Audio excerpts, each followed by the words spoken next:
وتصفو الحياة بنور هدى جمال الوجود بذكر الإله وتصفو الحياة بنور هدى وتطلب نفس. And there are so many theories about this. We are bombarded with this. We see people talking about the Freemason order, the Illuminati, the international bankers, the Zionists, alien consciousness. Even some groups are coming up, satanic type groups, New Age type religions. All of these coming up, and what we find in most cases is that all of these groups are worshiping a force. If you go to the highest level of these groups, you see they are doing a type of worship. It is not to God. It is not the God of Moses or Jesus or Muhammad, peace be upon them. It is another force.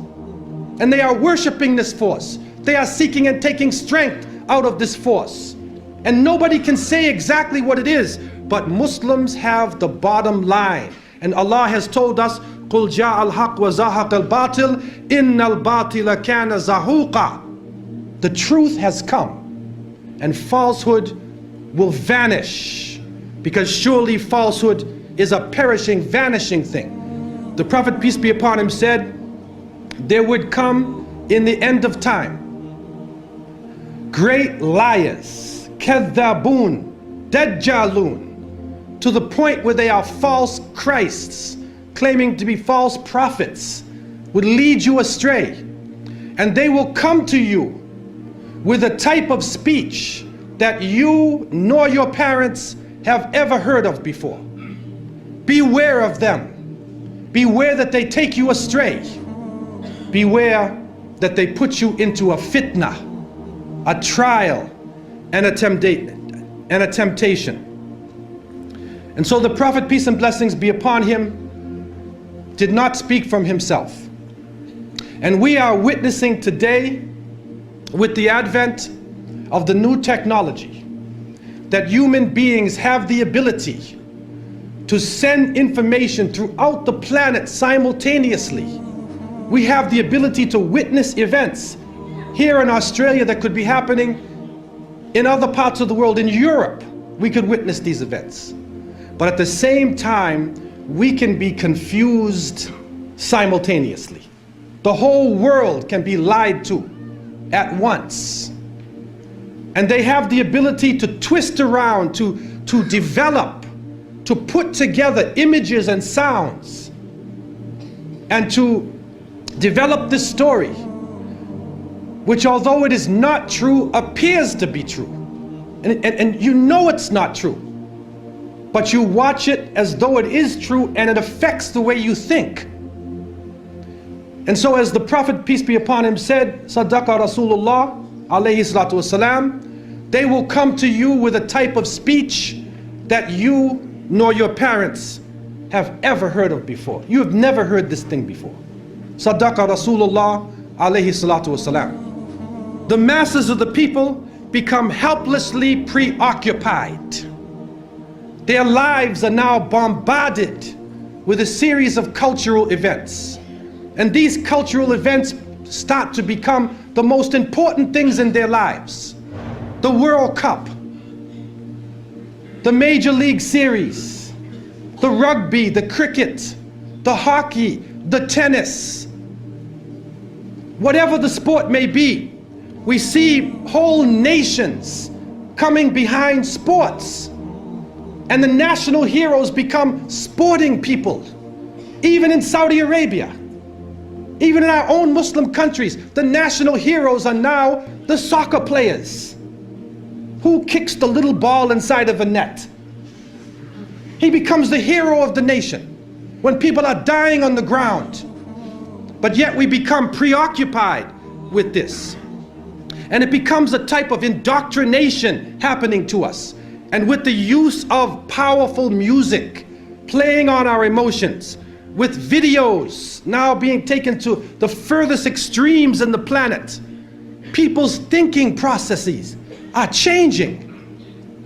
People are now in love with the superheroes, even confused about their own identity, trying to change themselves, change the color of their hair, change their eyes, change the way they dress, change the way they talk on a global level.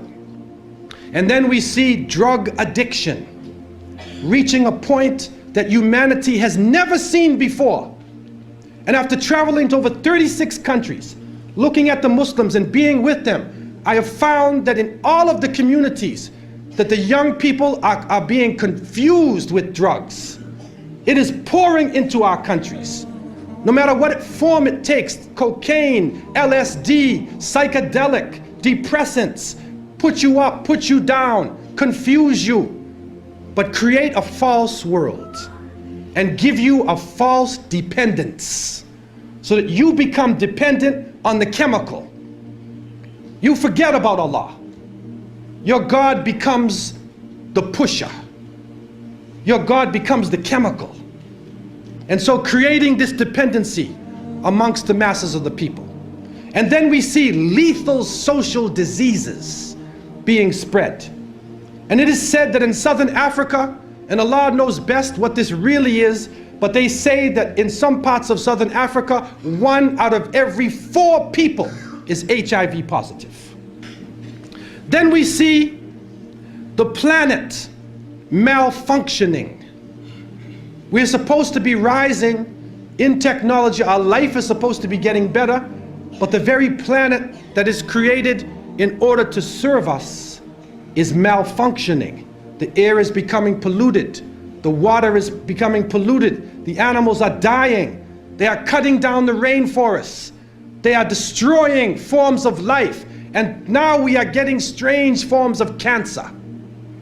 Other diseases, other lumps and tumors and things popping up in our bodies that we have never seen before.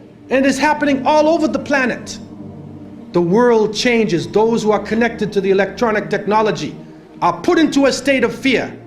And images are being placed in front of their eyes, as the images were before. And these images are connected to the geopolitical situation. Don't be fooled.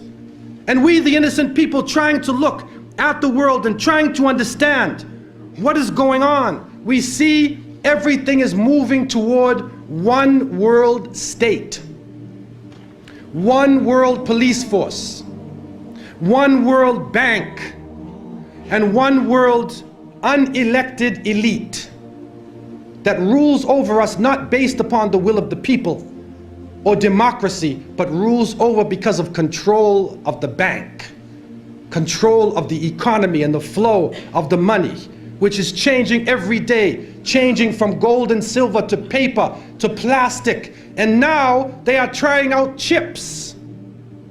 They're putting chips in somebody's head. They tried it in Florida. And if you can take anything from me, don't ever let anybody put a chip inside of you. Don't let them do it to you, man. A microchip. And they say, no, it can do you a lot of good. If you're diabetic, it will say you're diabetic. But the problem we're facing is, what else can happen with that chip? What else can be done to the chip? Your emotions could be controlled. Your mind could be controlled. You could even be killed. Wal-iyadu billah. And so the Quran and the Hadith, the revelation gives the Muslim the bottom line. And we need to work from the bottom line up, instead of from the confusion to the bottom line.